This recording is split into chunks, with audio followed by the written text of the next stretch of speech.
Well, good morning, everyone, and we are glad that you're here. This is a roundtable discussion this morning on elevator apologetics, and we're privileged again to have Drs. Vince and Joe Vitale with us from Ravi Zacharias Ministries, the Oxford Center for Apologetics, and this is an opportunity for us to learn from them ways, approaches to common questions about Christian faith, and for us to dialogue with them about that. So I'm going to introduce Jamie Noy with InterVarsity, faculty and graduate student ministry, and who is hosting this with us this morning, and we're glad that you're here. Well, thank you. And again, I know many people around this table are from Kenwood Baptist, and we just want to thank you so much for hosting another marvelous speakers for us this year, so that we can share them on campus, as well as videotaping it so we can share it beyond. So since it's finals week, some of the people who really wanted to be here couldn't be, small things like proctoring tests or taking tests, but being able to, have the video here is so important, because this idea of elevator apologetics, of just how is it specifically on campus that we can be engaging with people in faith. And so we so thank Joe and Vince for being here, for your conversation yesterday, and for your being willing to come and talk to us around this table about what this could look like, and how you've experienced too, in a place like Oxford and some other places that you've been. You said you were just down at University of Florida? That's right. Doing some work with faculty and all. So I think they are well equipped in their research and in their practice to share this with us. So I'll just hand it over to Joe and Vince to start leading us, and then when you're ready for conversation, it'll be very casual today. Great. What works for you all. Well, it's nice to be at a university during finals week and not be taking tests or marking tests. So that's really nice. Let me just say a word of prayer as we start. God, we just want to thank you for this day. I want to thank you for this time, for each person around this table. Thank you for all that's gone into the last few days, the many people who have served to make it possible. Thank you for all that you've done that we've seen and all that you've done that we haven't seen. Thank you that you're always doing more than we can see. I pray for our conversation now. God, you would just highlight specific things, practical things, helpful things for each one of us, so that we could be more faithful to you and that we could share you more effectively. And so we trust you for that in Jesus' name. Amen. Amen. Amen. You already had it in this room, mic drop movement during Yeah. the press.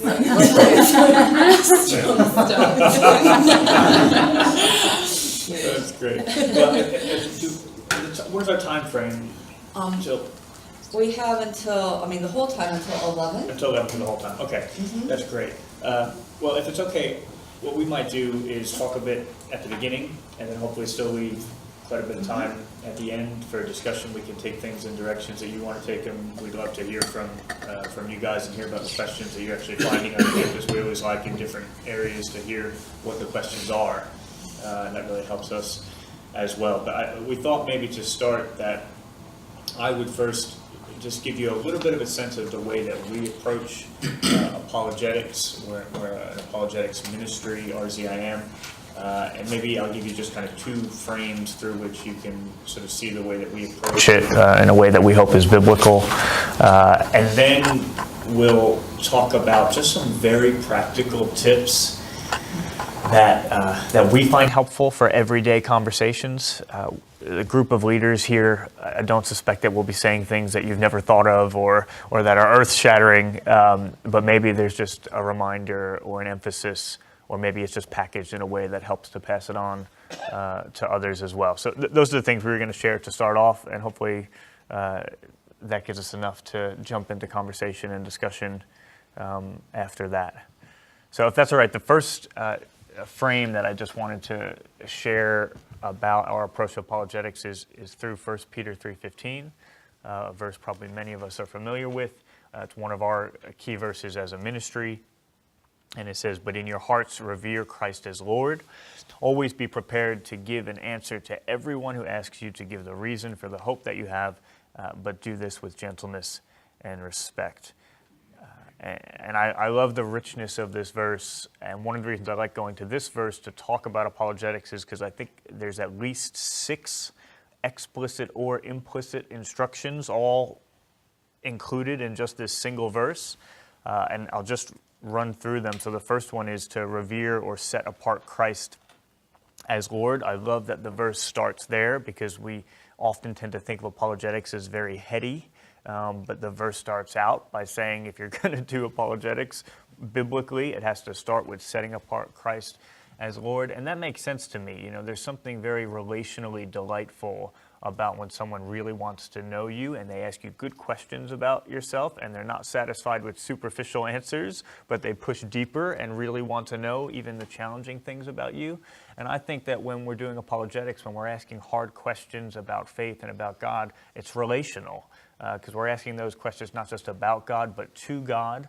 And we're not satisfied with the superficial answers, but to the extent that we're able with our finite minds, we want to really get to know Him. And I hope that that brings Him some delight as well. So I find that in communities, the more we can help people to experience apologetics as relational and actually as a form of worship and not just as an intellectual exercise, the better things go. A second instruction in this verse is to always be prepared. And I love that. I'm big on preparation myself. Sports are a big part of my background. I love disciplined preparation. And an example that one of my colleagues uses, Michael Ramsden, he says, if today you got a phone call that you received an interview for your absolute dream job, and they told you on the phone call, now the interview is 3 weeks away, but they told you on the phone call what all of the questions in the interview were going to be, what would you do? You'd spend the next 3 weeks preparing for those questions, right? When you showed up at that interview, you wouldn't just be winging it. Now, the reality is we know what the questions are. We know, if I asked you right now, write down the top 5 questions that you hope in your next conversation with a non-believer you don't get asked because you really don't feel fully prepared to respond to that question. They're already coming to mind, right? We know exactly which questions we would write down. We know the questions, and it's even more important than the interview for our dream job. So I like that this verse tells us to be serious about preparation. And then to actually give an answer, not just to be prepared to give an answer, but to actually do it, to actually give an answer.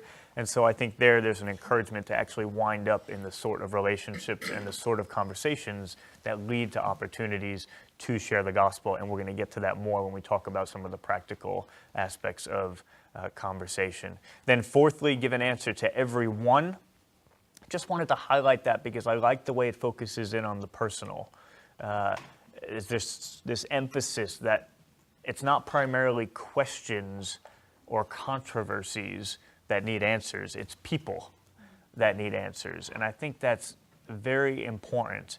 You can get the exact same worded question from 2 different people. And we as a ministry, we talk a lot about what's the question behind the question. What is the felt need or concern that's motivating the question? And you can get exactly the same worded question from 2 different people, and actually the question behind the question can be 2 very different questions. And the right answer to the wrong question is always wrong.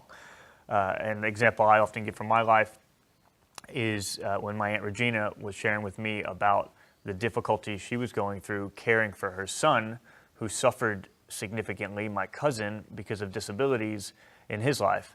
And this was probably, I went on to do my PhD in this topic of suffering, partly because of family dynamics and experiences that we had had. But this was probably my first conversation on this topic as a Christian quite a number of years ago. And my response was to answer the question. And I started philosophizing about my abstract explanations for why God might allow suffering. Actually, her question was not what might God's reasons be for allowing suffering. Her question was, do you understand what I'm going through and do you care? Or am I going through this alone? Could be worded exactly the same way, but 2 very different questions. 5th instruction, to do this with gentleness and respect. I think that can be such a distinctive of the Christian community. Joe and I had neighbors in Oxford. When we first met them, they were pretty quick when they heard what we did. My title at my hall in Oxford was tutoring evangelism and apologetics, so that kind of starts off some interesting conversations. And they were pretty quick to tell us that they were atheists. And then there was like this awkward lull, and then he said, "But I'm not a Dawkins-type atheist." And I thought it was really interesting that as much as he wanted me to know, he wasn't on my side. He wanted me to know even more strongly that he wasn't a Dawkins-type atheist. And I think there was this sense of there was a kind of militant tone to Dawkins's rhetoric that was not attractive. And I just think, especially today in our country, the polarization in our country, we're not doing very well as a society in terms of just how to civilly disagree and just talk well with people who think differently. I just think what a great opportunity for us. Our open forums on university campuses are better attended now than at any point that we can remember as a ministry. The one recently down at University of Florida, there were like 7,200 people, many of them students, came out to the event. And I think it's partly because we're just creating space for people to disagree well with gentleness and respect on campus. And people feel that with all of the microaggressions and the trigger words and the safe spaces, they're afraid to even talk about disagreement on campus. And so if we can create an environment where people can disagree and disagree with gentleness and respect, that's a great opportunity. And then just a final sixth instruction in this verse as well. I love that it just assumes that people, and many people, are going to be asking us questions about our faith. So there's this sort of implicit instruction to live a life that is causing people to ask questions about the hope that you have. And so that's always a challenge for every one of us to say, are people asking us questions? And if they're not, then why aren't they? So 1 Peter 3:15, there's such richness, I think, in that verse, so many instructions in it, and I just find it helpful to go back to that verse pretty frequently. It helps me just have a sense of the approach to apologetics that I want to take and that I think is biblical. And then just one more framework that I find helpful to think about apologetics, evangelism, the relationship between the two. I spent a lot of time last year thinking about, we see a lot of fruitfulness on university campuses in other contexts, and I was trying to think about, what is it that allows for some of that fruitfulness? And now, of course, the answer is, it's a sovereign work of God, and it's the Holy Spirit at work, and we can't argue anyone into the kingdom, absolutely. But insofar as there's any way that we can approach things in a biblical way that sets up a context in which we might see effective evangelism, what is it that we find to be effective and what is it that we find to be less effective? And one framework that I settled on was just two things. Very simple, but we take people's questions seriously and we invite people to Jesus. Really simple. But we try to do both, and we try to always do both together. So we take people's questions seriously, and I often say that that's for two reasons. One, because the answer to any legitimate question is something true, and all truth is grounded in God. So if I'm thinking prayerfully enough and creatively enough, no matter what your question is, the answer to it is something true, and all truth is in some way grounded in God. And so whatever your question is, it's a gift to me because it's an open door to share something which is true. And if I'm thinking prayerfully and creatively enough, I can connect that to what all truth is grounded in, God himself, who Jesus is, and what Jesus has done. So oftentimes when we do events with youth, we use this app called Pigeonhole. And they can text in their questions, and then they can see each other's questions, and they can vote on each other's questions. They can do it with their name, or they can do it anonymously. And then we just get hundreds and hundreds or thousands of questions, and we just get up there as a panel, and we just promise to answer whichever question has the most votes. And we do whole sessions like that, and they love it because they don't feel like it's like older people telling them what they need to know. They're actually directing the content of the session. But from our perspective, every question has a true answer, and all truth is grounded in God. So if you ask us a question, we receive it as a gift. It gives us an opportunity to share something about God. And if we answer enough of your questions over time, we're going to share quite a lot about who God is. So we find that that works really well, taking people's questions seriously, letting that lead. And the other thing I love about questions is that it's how you get to know a person, any person. You know, the way I got to know Joe, the way I get to know any friend is by asking good, thoughtful questions. Why should it be any different with God? And so I just think it's intensely important in all of our communities to encourage people that question asking, again, is part of our worship. It's part of how you get to know someone, and because the Christian faith is relational, it's therefore part of the very core of the Christian faith, and it's not something to be looked down upon or to feel shameful about or to feel like you're a doubter in the bad sense because you have serious questions. And then just that second part of that, taking people's questions seriously and then inviting people to Jesus. And that may seem overly simplistic, but I think it's really critical. No matter how great a party you're throwing, and no matter how much you tell people how excited you are about the party and how great the party is going to be, for most people at least, if you don't actually extend them an invitation to the party, they're not just going to show up. And I think sometimes what happens is, we take people's questions seriously. We've given some answers to some of their questions. We've shared our testimony with someone. People know that we're Christians. They know we go to church, this sort of thing. But are there people in my life that I've done all those things with, but actually I've never just given them a simple invitation to say yes to Jesus, to trust him, or if they're not at that point, maybe to pray like an agnostic's prayer and to take a step of relational trust towards him. So I think that's really important, that we actually do need to extend that invitation. And in my life, the answer to that question is yes, and I find that really challenging, that there are people in my life that I want to make that invitation to that I haven't done so yet. Pastor David was saying just last night there was a guy who came to Christ after the event at church. And what were his words? Sorry. I just needed someone to explain it to me clearly. And having that clear, direct offer of that gave him the chance to respond. Yeah, that's great. It wasn't like he had some huge stumbling block in his way. I always think of one student on a university campus. She became a Christian during a series of events we were doing over a week. We do these week-long, we call them sort of mission weeks internally or events weeks externally. Be happy to share more about that if people are interested. But this girl, Natasha, she became a Christian, and she also didn't seem to have some big obstacle. And so we said to her, why didn't you become a Christian sooner? And she really thought about it, that she just kind of went back and she said, I think I just needed an invitation.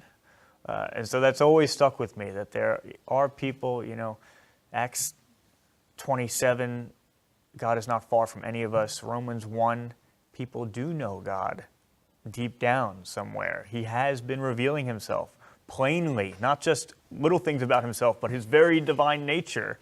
If we really believe that, then let's make that invitation. And the other thing, going back to the gentleness and respect, if we learn to make the invitation in a way which is gentle and respectful, it's a gift no matter what.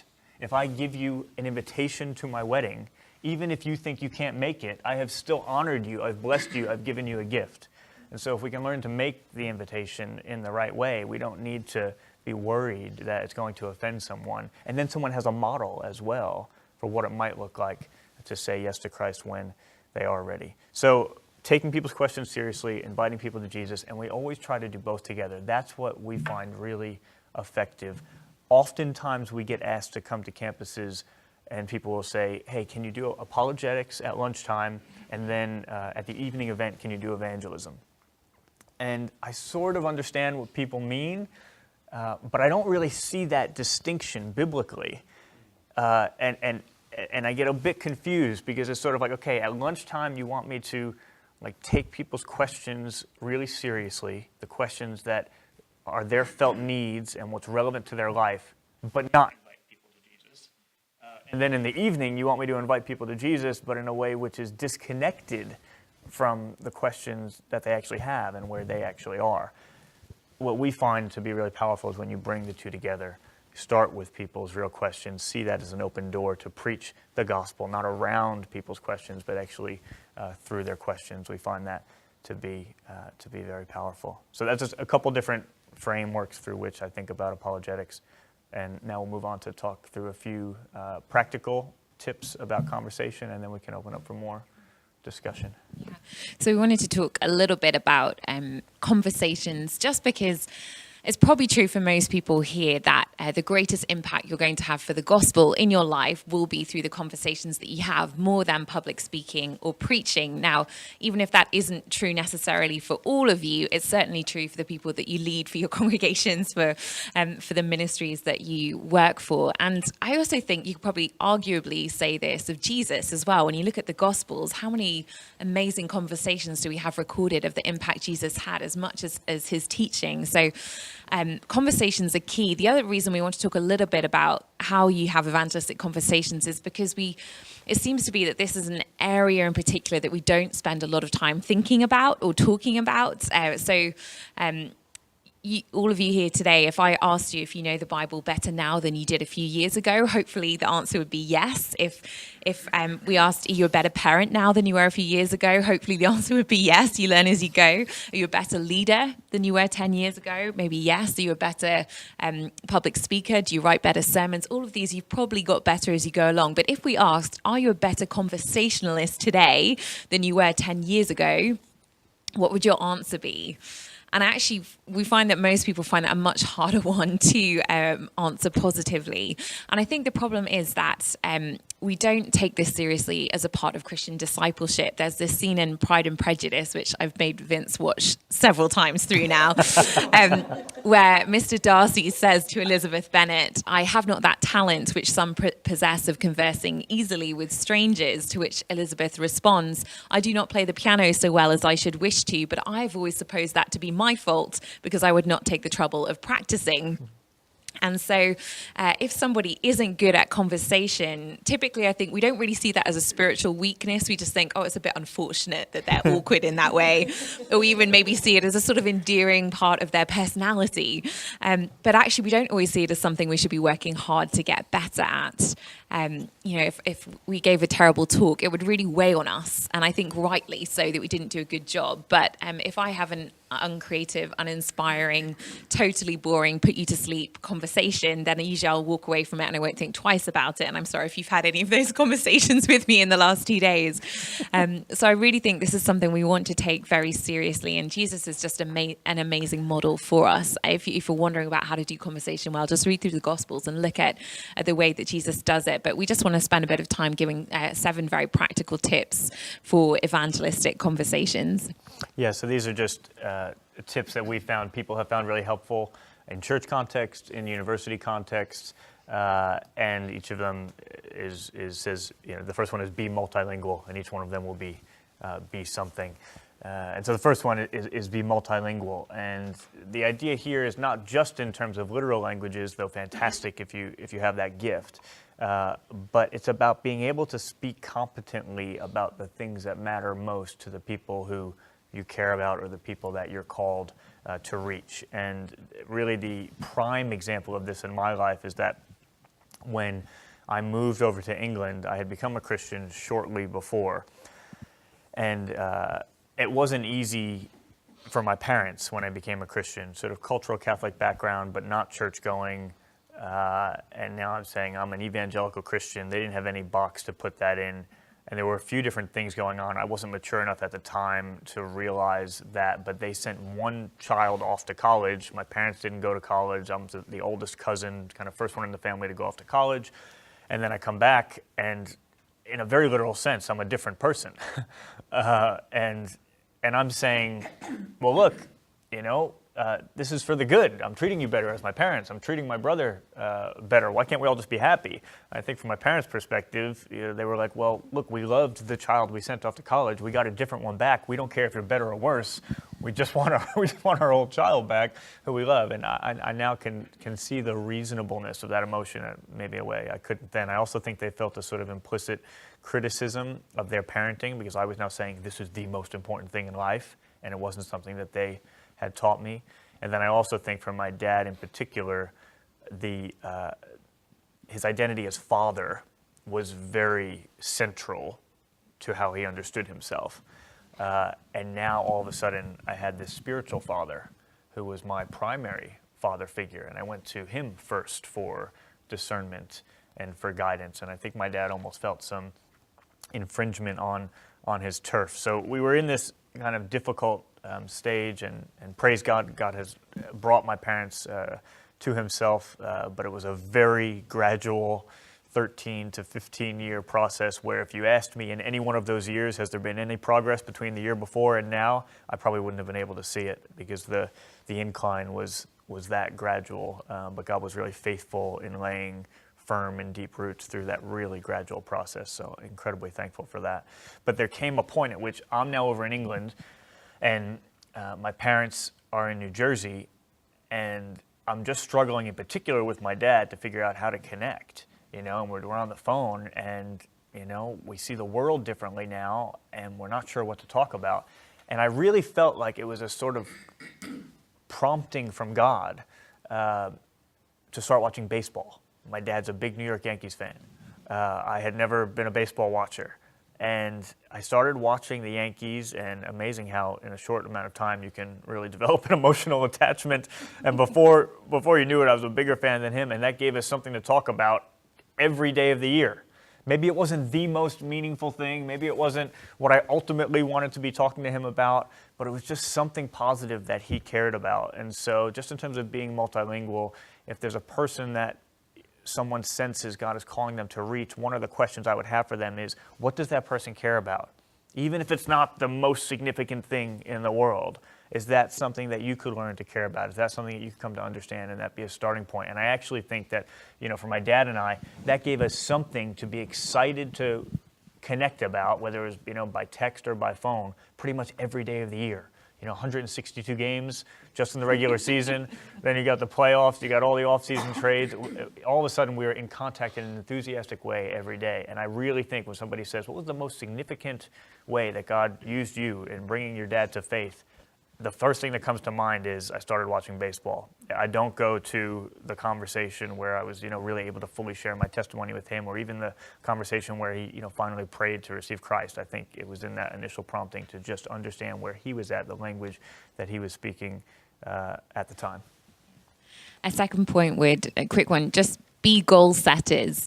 Whenever I fly home to see my family in England, we'll always set goals to have at least one specific conversation with every single member of my family, and particularly those who don't yet know Jesus. And when we do this, we'll often just hold each other accountable. We'll tell each other these are the conversations we want to have with these different people, or we'll tell a friend or just somebody to help you commit to doing it. Something about telling someone else just kind of holds you to it in a different way. And one reflection on that is we don't have control over what the result of that conversation will be, but I do think it is largely in our control as to whether or not the conversation takes place. And I think that is a goal we can set, and then we leave where the conversation goes up to the Lord and take it from there. But at least have that conversation and set goals to do so. I think sometimes within the church, maybe it's because we're worried about legalism or some sort of works-based salvation that we kind of can avoid setting specific goals out of a panic that we're putting too much pressure on things. But actually the gospel frees us to set goals, because it means even if we fail to achieve our goals, that's not going to define you. That's not where your worth is found. So feel free to be very specific in your goal setting when it comes to evangelism. Maybe it's about having a specific conversation. Maybe it's about saying there's this event coming up and I need to invite my friend to that. Just think about the people in your life and who you're committed to, and what are the different ways you can actually set achievable goals in terms of moving the conversation forwards. That's great. The third one is be question ready. I think this is a really significant one. Questions are so powerful. Jesus was in the habit of asking lots of good questions all the time. And I think as a society, we're generally pretty terrible at asking questions. We ask yes/no questions. How was your weekend? Fine. How are you doing? Okay. Did you have a good summer? Yes. These are the ways that we generally start conversations, both with people that we know and with people we don't know. And I think the reason we often find it so difficult to get from shooting the breeze to Jesus is because we spend such a high percentage of our time just shooting the breeze. If we would spend more of our time in this kind of middle, meaningful ground of conversation, I think Jesus finds his way into those conversations quite naturally. So we try to be good question askers, and that looks like having questions that get beneath the surface quickly, but in a way that's not offensive or overly intimidating. And I actually keep a list of questions on my computer. I have a file for it.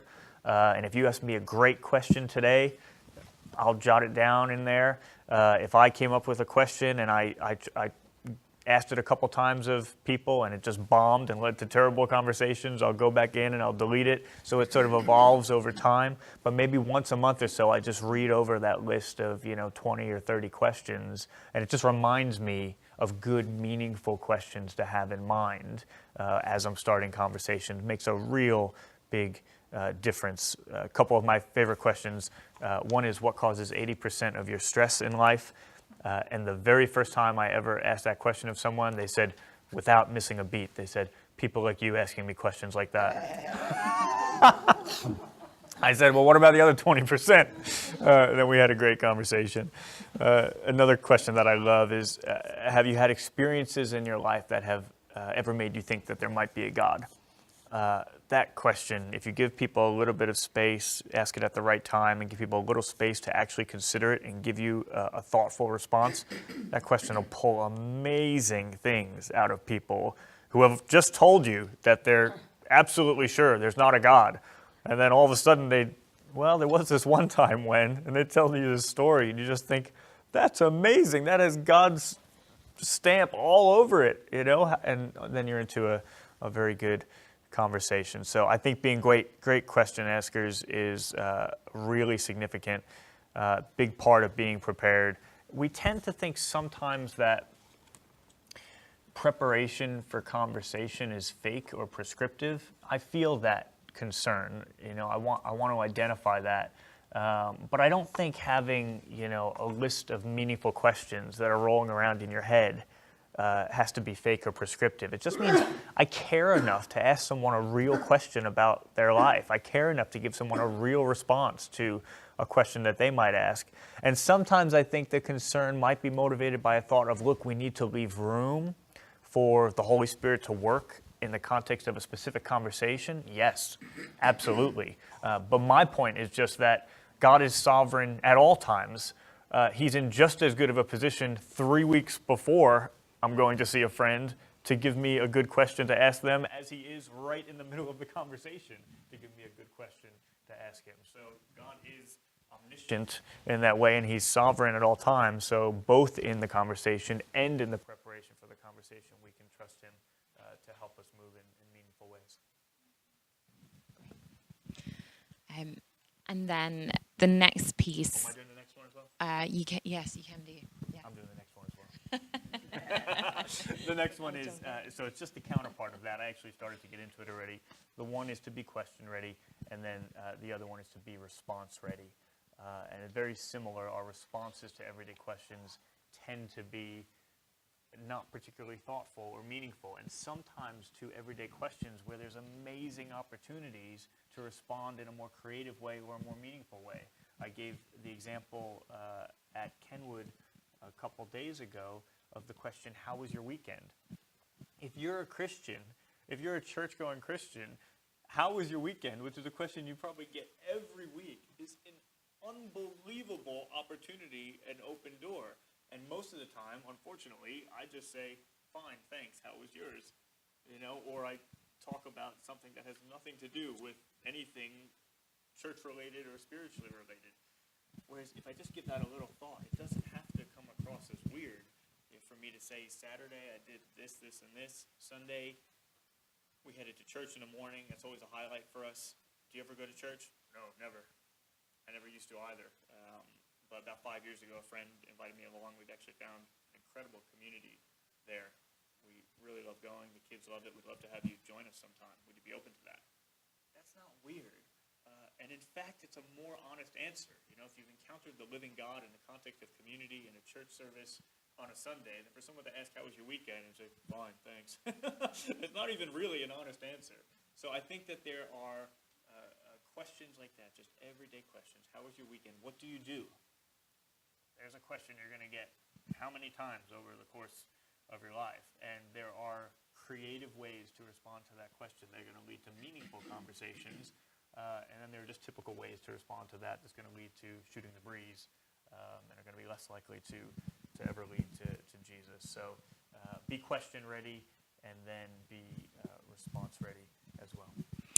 And then the fifth point would be to be testimony ready, because I think our deepest and most meaningful conversations happen when we can relate to what other people are saying. And when I think about what it means to share the faith, one of the ways I find helpful to think about it is we're understanding our stories, we're understanding other people's stories, and then we're finding Christ at the intersection of those stories. And I think one of the reasons sometimes that we can find evangelism hard is actually because we don't know our stories that well, and therefore I think it isn't really a surprise that we have trouble finding where our stories intersect with the stories of other people. And I think one reason for this is because often we've been taught to learn our testimony in a particular framework or in a particular way, and this can be very helpful. But if your only idea of what your testimony is and how God has worked in your life comes in that neatly packaged format of life before Christ, encounter with Christ, and then life after Christ, then you only really have one way to tell your testimony. If it doesn't come up in the right way in the conversation, you feel like, oh, I want to share my testimony, but it didn't fit perfectly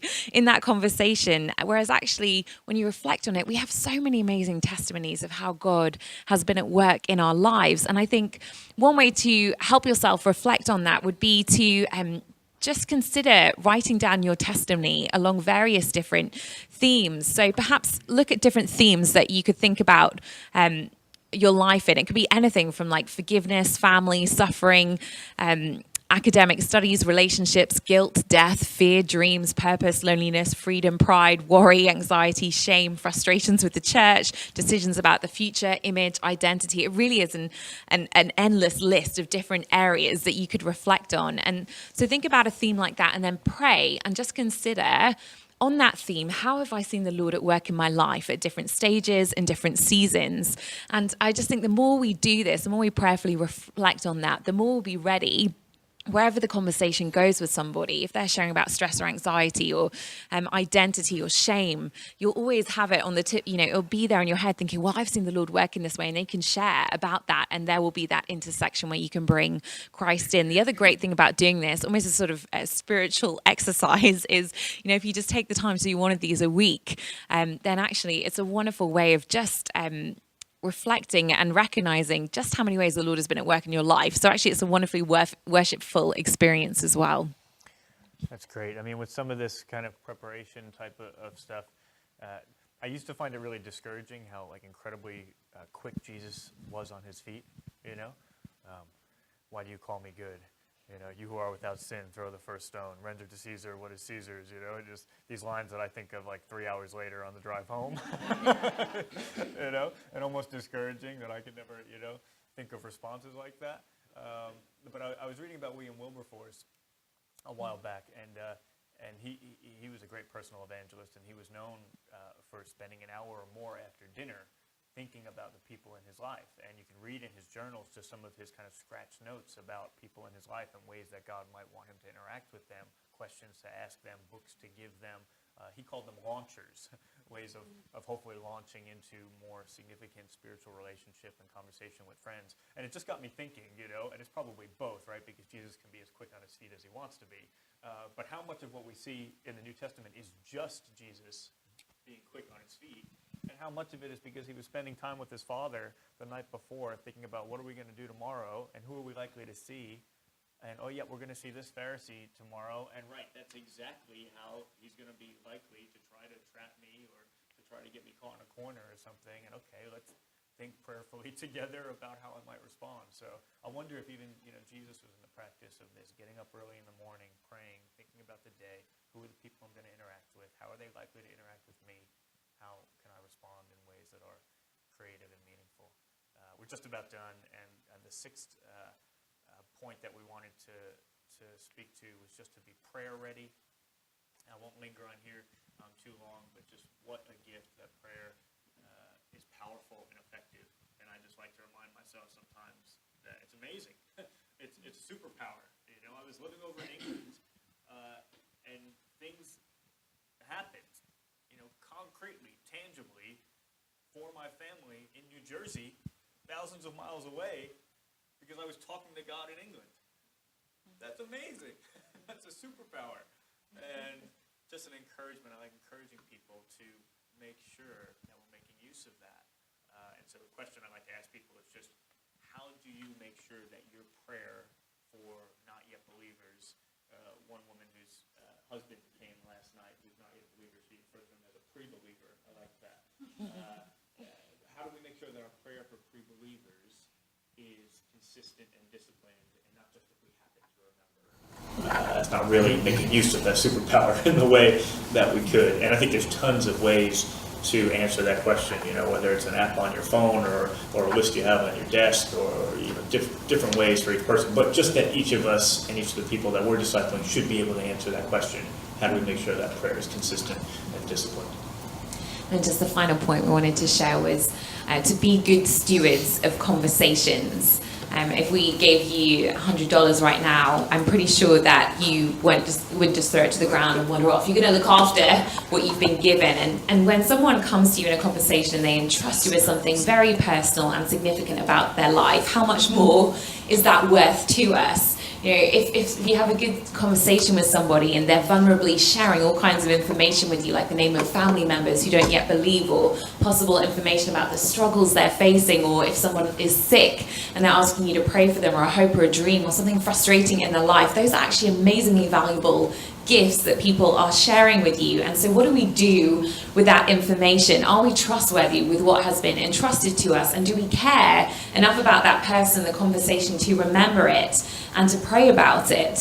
Isn't it frustrating when you meet someone a couple of months later and you haven't seen them in a while, and you're looking at them and about 20 minutes into the conversation you suddenly remember, oh my goodness, they shared this deeply personal thing with me and I completely forgotten, and I haven't asked about it, and I can't even remember the name of their brother who's struggling in this way. And it's so embarrassing, especially when they bring something up to you and they're clearly expecting you to remember, and you just don't. You've just completely forgotten. And it's because I don't trust my own memory very well that Vince and I have become file keepers. On my phone, if I have a great conversation with somebody, I'll just jot down the name of the person, the things we spoke about, and then I have that to access again. And then if I'm going to see that person again, I can quickly flip back and have a quick look and see, oh, that was what we spoke about, that was what she shared. I have to remember to ask about this thing. Vince takes this to a whole other level. He has Microsoft Word documents about other people, which is maybe a little creepy. We've been dating a few months when I discovered there was a 19-page document about me I insisted upon reading before we got married. Which Joe read and was encouraged by. I was encouraged. So that's the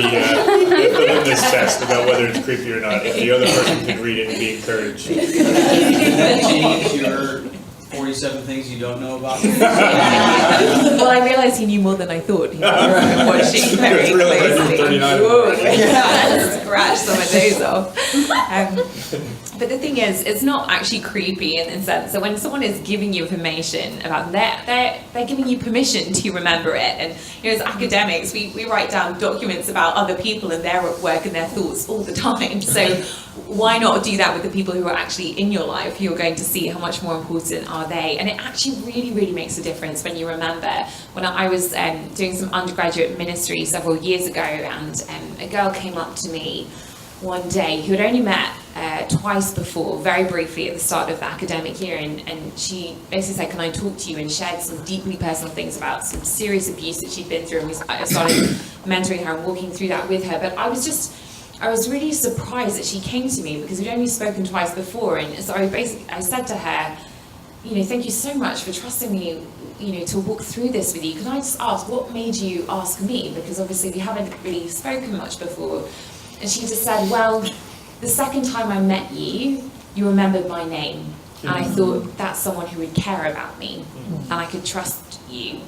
And the only thing about that had been, I'd met her the week before. I'd also met 10 other new undergraduates at church. So I got out my phone, I'd just written down a list of the names. And then when I went back to church the next Sunday, I'd just gone over the list to help me remember who I'd met the week before. And I saw her again and said, hi, Lucy. And that was it. So don't undervalue how important it is just to take the conversations that you've been entrusted with seriously and care for them. And one other thing to say about that, another way of being a good steward of conversation is just to think at the end of a conversation, if it's been really meaningful, don't just leave it there and say, oh, okay, it's been great, I walk away, and that's the end of it. But think, is this one that needs following up? Do I need to say to this person, hey, I really enjoyed that, do you want to talk some more sometime? Do you have a contact do you have an email address you can give me if you don't already have it? But just put things in place to continue the conversation. And we do find that people are very willing to share their contact information with you if they feel like you've cared for them well in the conversation. And there's also something to that if they know they're going to meet with you again and they're already really thinking through, what do I want to say, what are we going to be talking about, and they come into the conversation better prepared, and it's usually just a better conversation. So some of this stuff is really simple, but some of it tends to be stuff that we just don't think about that much, and we find that even just a little bit of this equipping for a conversation can completely change people's experience of sharing the faith and being involved in what God's doing and sharing himself with others. And sometimes we'll go into churches, and one of the churches we were at recently, now they've formed a small group that are all really excited about this, and they send me an update every week. Here's everything that happened last week. So-and-so spoke with his brother about this, and so-and-so prayed for a question for their sister, and this question, and asked that question, and they had this conversation. I just think in America, there's like this standing army of Christians. There's so many people in this country who love Jesus, but a lot of them don't feel equipped for evangelism. And they don't feel like God could actually use them to reach others. If we can equip and empower and release more people to be involved in conversations like this, I think it could be really, really powerful. So just some encouragements in terms of the way that we approach this. Happy to take any questions that you guys have for us, or also, if there are challenges that you're facing in your context, feel free to just throw it on the table, and as a group we can think about it and talk about it. You guys know the context here a lot better than we do, so for some of those questions you may be in a better place to speak to them than we are, but feel free to Vince, real quick, or throw things on the table. Your mic is cutting in and out. Okay. We're just going to ditch it, and if you guys can just share the handheld. Sounds good. Thank you. Can I get started with a two-part question? Sure. One question for outside the church and one for inside. So, on the outside, how do you? It's really, I guess the question is two parts of the same issue. But on the outside of the church, how do you diffuse when someone comes at you with a really politicized view of Christianity and says, I'm against this political position in the culture, and that's the position I associate with Christianity. The inside the church version of that can be kind of an arrogant, all Christians are this, and I'm angry at who I perceive to be non-Christians for their political views. So, in my experience, it's a barrier to evangelism on the outside, and it's a sad commitment to a fortress mentality inside the church. So, Yeah. I don't know if you've ever encountered that. In some ways, this is easier for me to answer.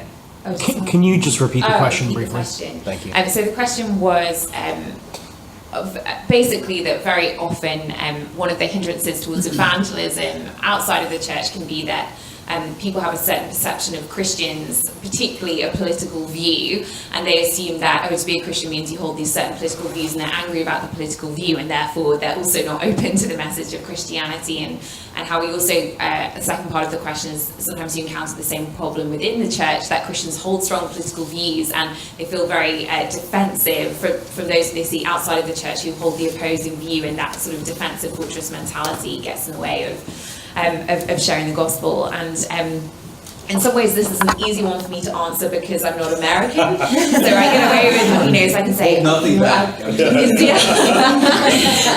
I can just say, but actually I do think this is fair to say, often one way to diffuse is to say, what, I understand how deeply you feel about these political issues, but actually Jesus wasn't American. In fact, Jesus wasn't even from this part of the world. These weren't his concerns, his political considerations. And I think just reframing that, because I think for so many people, Christianity has become such a part of a culture war, particularly in this nation, I think, and that people kind of miss the point. And one thing that Ravi says, Boss Ravi Zacharias, I find really helpful, actually I think he might have got it from Augustine, who says, don't judge a philosophy by its abuse. And so one way to almost step around it, because engaging in politics really helps at all in these sort of situations, as far as you can, it's often not even worth getting into it. And so we'll always say, when it comes to evangelism, major on the majors, don't get caught up in the minor issues. Not to say politics isn't important, but if you're trying to share the gospel with somebody, it's not really where you want to wind up. So as far as possible, if you can steer around it, try and do that. And say, hey, Christians have stood for all sorts of things, and the church has done wonderful things throughout history. Many of them are amazing. Also, sometimes Christians get things wrong, and we don't always have, whether it's the views we hold or whether it's the tone with which we discuss them. And Vince and I feel very free sometimes to apologise on behalf of the church. If someone has been hurt by a Christian or by a certain view, we'll just say, I'm so sorry that has been your experience of Christianity, or if a Christian has said something like that to you. The church is our family and we love it, but sometimes we get things wrong, so let us just apologise on behalf of our family. And sometimes just diffusing that, sometimes people just need to hear an apology. They need to hear that you care by the fact that they've been hurt by this or that view. So we'll apologise for whatever hurt they may have felt, and then we'll say, but actually, look at, rather than judging who Jesus is by Christians, judge who Christians are by who Jesus is. And so we'll try and take people to who is Jesus and what did he stand for. And the amazing thing about Jesus is, people often think of him as just a sort of cuddly, friendly hippie, but actually he was so radical, wasn't he, in the way that he stood up against he stood up on behalf of the poor and the underdogs and against the sort of political Pharisees and the institutions more often than not. So that's someone a lot of people can get on board with, the sort of rebel Jesus. So point them to who is Jesus and see if you can get the conversation over there, and that would be a starting point. Yeah, great. I would say in those situations, I mean, concretely, I first ask people to tell me more of their story. Before I dive right into it, you're passionate about this. Tell me where that came from. Were you always passionate about this? Was there a point at which that started in your life? Amazing how if I can just get someone to tell me a bit more of their story, all of a sudden the whole tone of the conversation is different. And then hopefully through that, that kind of question behind the question, I can get to what is the motivation for the strong political stance? And maybe that's something like, a deep concern for justice. Great, great, that's a theme I can speak to. I can really speak to, how my faith is relevant to that theme, while at the same time saying that, actually, there are committed Christian believers and friends of mine who disagree drastically on all sorts of political issues. And even that may just change someone's perception of thinking all Christians are in this camp or all Christians are in that camp. And if there's an opportunity for me to actually personally disagree with one of those conceptions, then it's a nice opportunity sometimes to say, oh, actually, I'm a committed Christian, but I don't agree with that. And that can sometimes be really helpful for someone as well. And I think Joe touched on this also, but almost implicit in that objection is this idea that for Christianity to be true, then Christians should be people who always get everything right and always live the right way. So actually, there's sort of a misconception of the gospel itself implicit in that objection, that in some way kind of what the gospel would be, that as Christians we have worked our way up to a certain level of kind of intellectual rightness and moral rightness that therefore qualifies us to be Christians, and therefore because we're Christians we shouldn't have the wrong political view. But actually, that's a misconception of the gospel. Right? The gospel is that we're saved even if we have the wrong political view, and even if we're getting things wrong intellectually, and even if we're getting things wrong morally. So actually also implicit in that objection is an opportunity to kind of turn things a bit and say, actually maybe there's a misunderstanding of what Christianity is in the way that you're asking that question.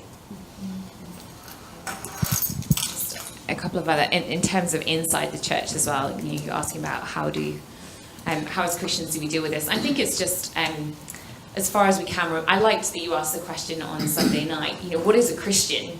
Because I think so often people attach so much baggage to that, whereas really we want to make sure we're being as clear as we can in our communities, our congregations. So Christian is someone who, believes that Jesus Christ is Lord and confesses with their mouth that he rose from the dead. Just keep it as simple as we can. Keep it to the core things, and as far as possible, try not to allow that to seep into our understanding of what Christianity is, that it comes with all these, extra add-ons that are wonderful and maybe important, but it's not the primary thing, and keep coming back to what the primary thing is.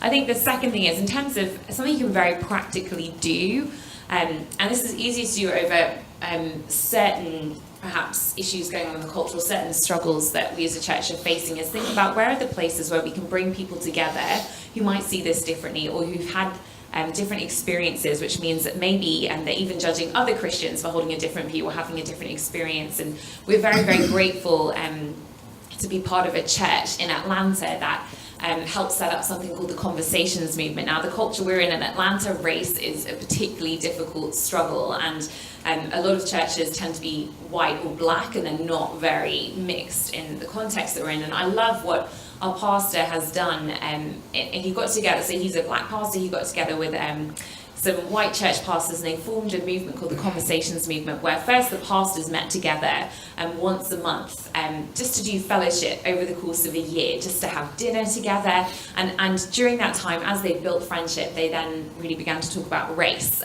but from the context not just of sort of surface level fellowship, but of deep friendship, of sharing a table together, of really praying for each other, being involved in each other's lives. And once they've done that for a year, they've now started a Conversations Movement where different churches will get together once a month on a Saturday morning from black churches and white churches, and they're intentionally mixed up at the tables with two different leaders, one from each of the churches, and they'll just spend the year once a month going to each other's houses, having dinner together, sharing life together, getting to know each other. And it's in the context of those friendships that are being built that then they're really able to discuss things like race. And from our friends who've been taking part in this series, we know deep things have been shared. People have wept together, they've been praying. It's just completely transforms your perspective when it's not an issue anymore, but it's the people you know, and it's their stories, and it's their pain. And so I would just encourage you, if particularly, and you know your context and what the struggles are, but if there's something where you're seeing a deep division amongst Christians, but also you could do this with those who aren't Christians. You could have conversations like that.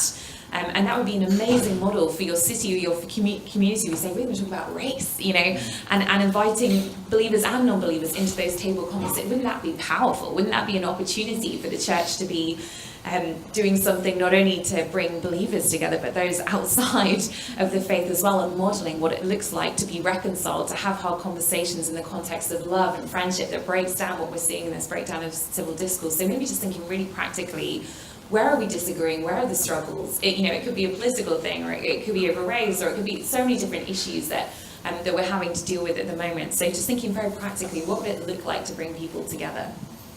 Just very quickly, I think we need to be infinitely more concerned with people becoming Christians than with them becoming our type of Christian.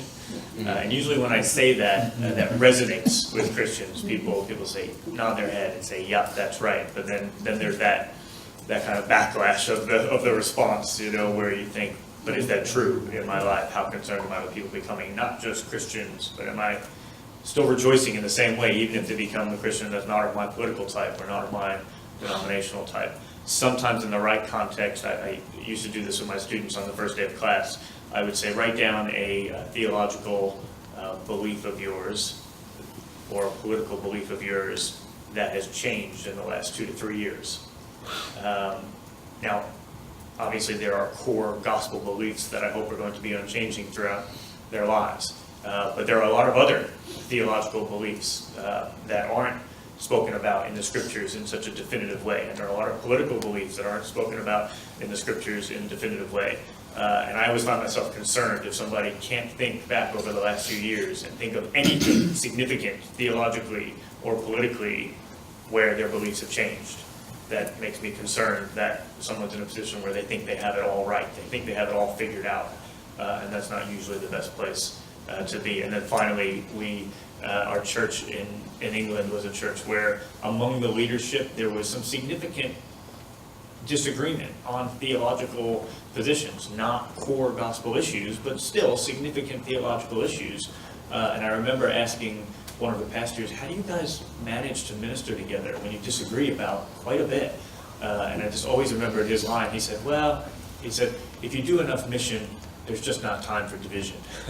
And I always found that very helpful. Of course, there is time for division, and there is time where we have to draw lines, but I still think there's something very powerful in that if we're focused first and foremost on mission together, it puts the divisions in the proper perspective and in their rightful place.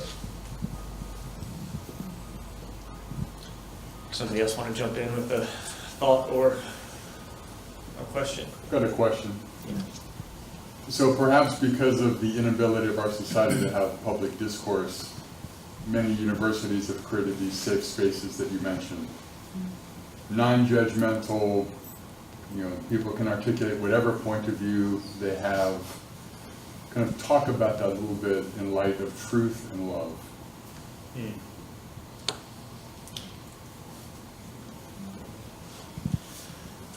Yeah.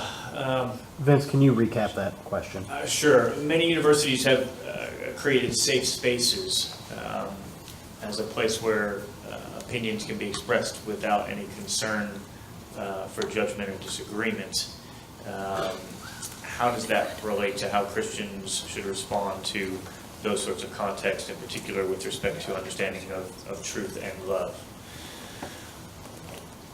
So it's interesting because on the one hand, we could get sort of depressed about this, right? Because we hold a position that is an exclusive truth claim. And therefore, that does mean by definition that we disagree with other truth claims. But if that's something that's not allowed in a certain type of space, that can seem to really limit the possibilities for us engaging on campus. My experience, as I started to allude to earlier, is that deep longing in us for robust discussion of truth is not going to go away. That's part of us being created in the image of a reasonable God, who is truth itself. That just because we create safe spaces on campus doesn't mean that students and others are going to stop longing for robust conversations in pursuit of truth.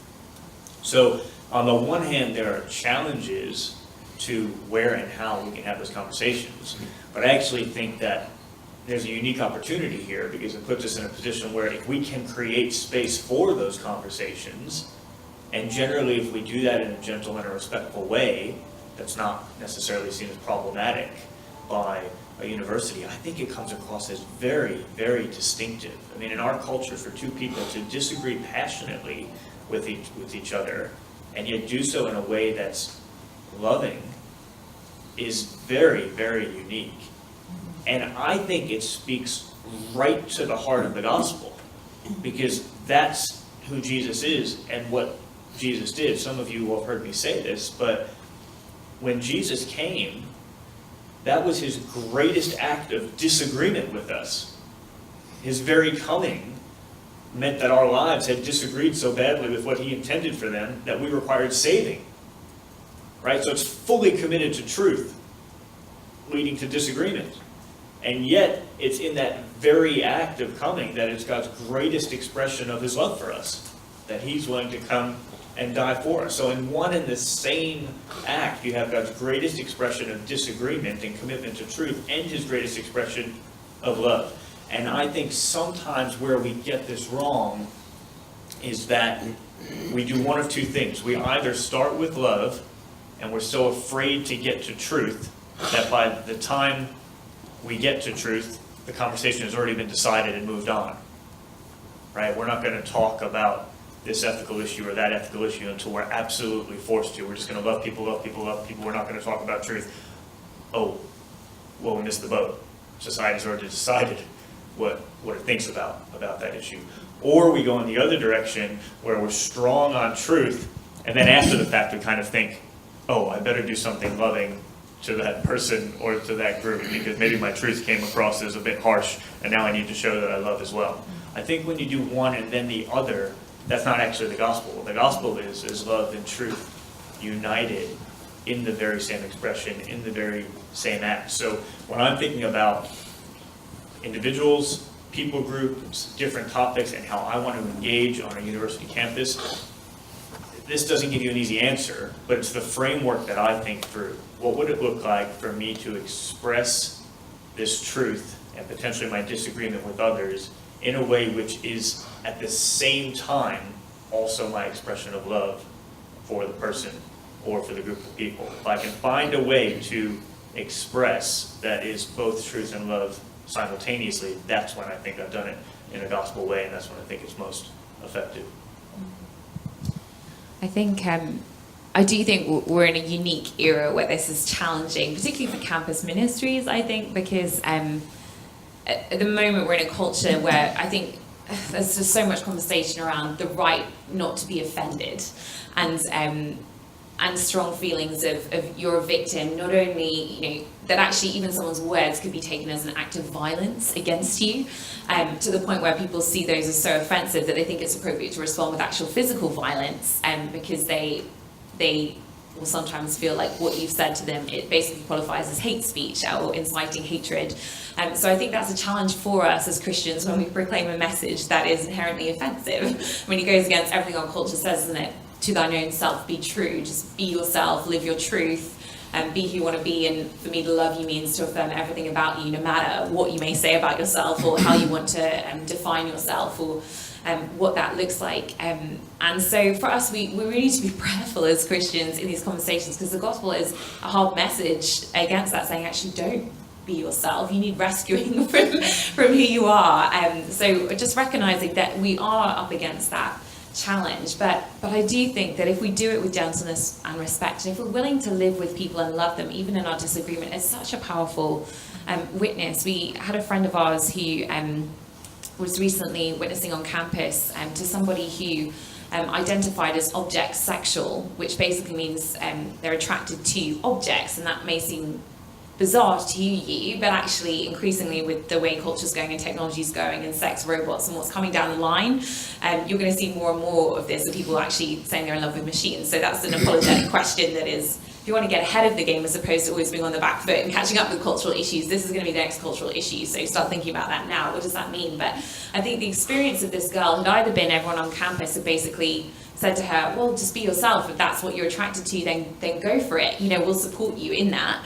Or people who just thought that was so odd that they would disengage with her and walk away and not build a friendship with her. And the distinctiveness of our friend coming alongside her, spending a week journey with her, asking her all sorts of questions about, rather than just saying, oh, that's weird, or just affirming it, actually asking her questions about, tell me about that relationship. How do you communicate? How do you interact? How does it feel to be in a relationship with an object? Do you hear back from them? Do you, just kind of digging into it enough to really help that person to think through the implications. And I think the power of that witness to her, of Christians for the first time engaging with her, wanting to know who she was, loving her, not by affirming, but by walking it out in that disagreement. That is so powerful on our campuses today. And the other thing I would say is, even if there's a certain challenge for campus ministries, we do know of campus ministries who've been shut out of certain universities because of some of their policies on more traditional Christian teaching. That may happen more in the future. We may have harder times getting into certain venues, getting events because of our message. But one bright side to that is it actually puts evangelism back on college students. And I think sometimes there can be that sense, can't there, when college students think we don't have to take ownership over evangelism because we can invite the speakers in and they'll do it for us, or that's their responsibility. Whereas in a way, shutting those doors mean you have to think about different ways of doing evangelism. And I actually think there's something amazing about students being put in the position of saying, okay, it's going to come down to, in certain places it may come down to the conversations that we're having, and therefore equipping students to be taking ownership of evangelism, of really thinking about the friendships they're in and how they can be sharing faith with their friends. In some ways, maybe we find this a little less scary coming from Europe, because it's been that way for quite a long time in the UK. I mean, the campus ministries are so small that if the Christian students aren't out evangelizing, it dies off. So every campus student who's a strong Christian on a university campus is constantly doing evangelism with their friends, because you just have to. So you can't huddle away and just be discipled. You have to get out there. So there are unique challenges in the season we're in, but I also think opportunities to encourage students to take ownership of evangelism, to go for it, to get into those meaningful, loving conversations. And it goes right back to who God is, right? Because does disagreeing with someone mean that you value them less? It really depends on who you look to as your God. If you look to the Christian God, the answer is no. Right? God loves every single person, whether they believe in him or not. If you're looking to Allah, you have a different answer there. You know, Allah loves those who are obedient to him and who believe in him, but has very different things to say about those who disagree with him. Or if you look to secular culture, to go back to the political question, and how people at different political ends of the spectrum disagree, and what does that mean about how they value others from the different political realms. So it's an opportunity as well to kind of show that this is the uniqueness of the Christian faith, that disagreement doesn't have to lead to devaluing. And ironically, it's right at the foundation of the university, right? Even the word itself, unity in diversity. Now we're content with just diversity alone, but it's supposed to be this pursuit of unity in the context of our diversity. And I think that is really the issue. Can we disagree without devaluing? You know, it's not a philosophical issue. One of our colleagues on a campus recently, a student said to him, "I don't think it's my place to disagree with anyone." Abdu said, "Sure you do." He said, "No, I don't." Abdu said, "You just did." Right? So philosophically, this view, that's how long it holds up for. So it's not like there's some big philosophical debate here about whether or not truth claims are exclusive. They pretty clearly are. All truth claims, including the claim that we should have safe spaces on campus because it's not our place to disagree with anyone. The problem is people are afraid of truth because they think that truth leads to disagreement, leads to devaluing, and that's where we can cut that link. I think we have time for about one more short question, Cool. and then we'll wrap up. Any other? Yeah, I want to know, how do you handle division in the local church up to the point of discipline? I mean, I appreciate the love aspect, but there comes a point where, Pastor David? Can you repeat that? Truly, you may want to speak to this, but I'll just as a starting point, because people around this table have more experience, you know, with this than I do. But in Matthew 18, verse 15, Jesus gives particularly explicit and detailed instructions with how to deal with when someone has wronged you. And it's first to go to that person. One, it doesn't say if you go to that person, go to them first just between the two of you, but it says to go, right? So you don't just sweep it under the carpet. You do go to the person. You first go just to them, meaning you didn't go and gossip about it to everyone else in the guise of needing advice of how to approach them before you went to them. You go to them first, and then only if that doesn't work, then you bring someone with you, then it becomes a wider church matter. Eventually they might be treated as someone outside the church, which is still someone who is loved and desired eventually to be back in the church. But, you know, others will have more experience in terms of when it gets to that church discipline phase. But my experience is that we get to that point because we don't do the first couple steps well. And actually, every person that I work with, like within my team at RZIM, the very first conversation I have with them is I say, look, I am going to wrong you. I'm going to need your forgiveness. We're not going to go very long. If I go a month without asking for your forgiveness, I'm doing something wrong. Because it's not that I've had a perfect month in terms of if it's someone I'm working closely with, I didn't have a perfect month in terms of my interactions with them. So I need to be consistently asking for forgiveness. And I try to say to them, even people who on the org chart are working under me, I say, when I do wrong you, or if you feel that I've been wrong, if I've frustrated you in any way, please come to me and come to me directly. Know that I'm not going to get defensive. I'm not going to be surprised that I've done something wrong. That happens quite frequently. We're going to talk it through. Our relationship's going to be stronger for it. And likewise, I promise to you that if I'm frustrated with something that you've done, I am going to come to you about it. And I'm going to come to you first, and I'm going to come directly. I find that just frees relationships quite significantly, because people who I'm working with know, they're never wondering, what does Vince think about the way I'm interacting? What did he think about that email I wrote? What did he think about my work?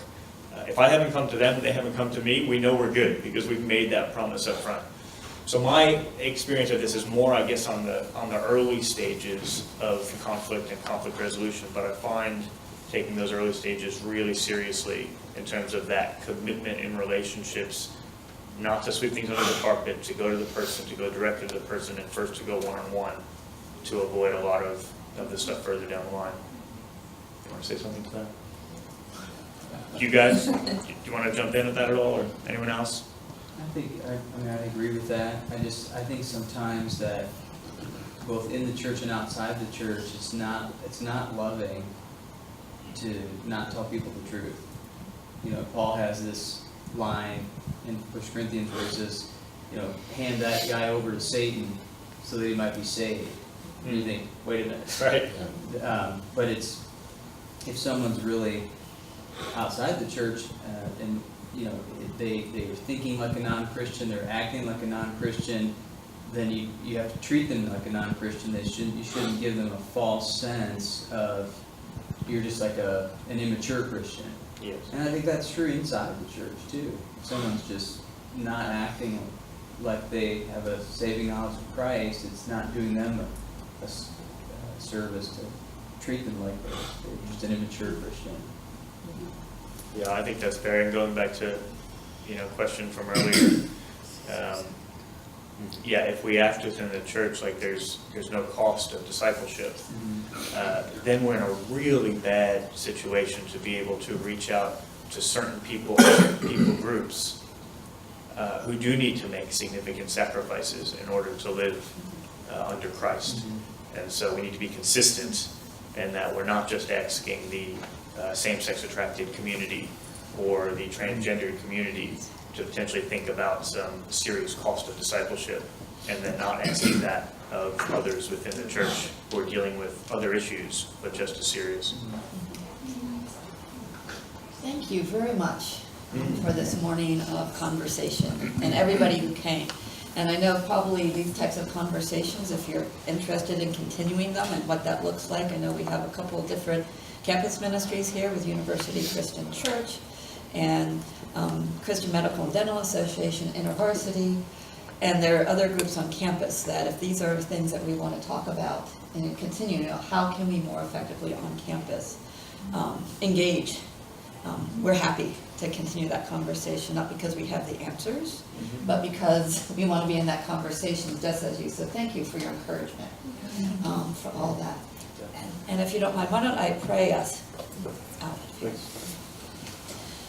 Lord, we thank you for this morning, for the encouragement that Vince and Joe have given us about being in conversation, defending the hope that you have given to us, as well as inviting people to follow Jesus. Lord, I pray that you would put on our hearts and minds individuals in our lives that we can be in conversation with in the next days and weeks, that we could share your truly good news with them and show them that we care because you ultimately love them so immensely.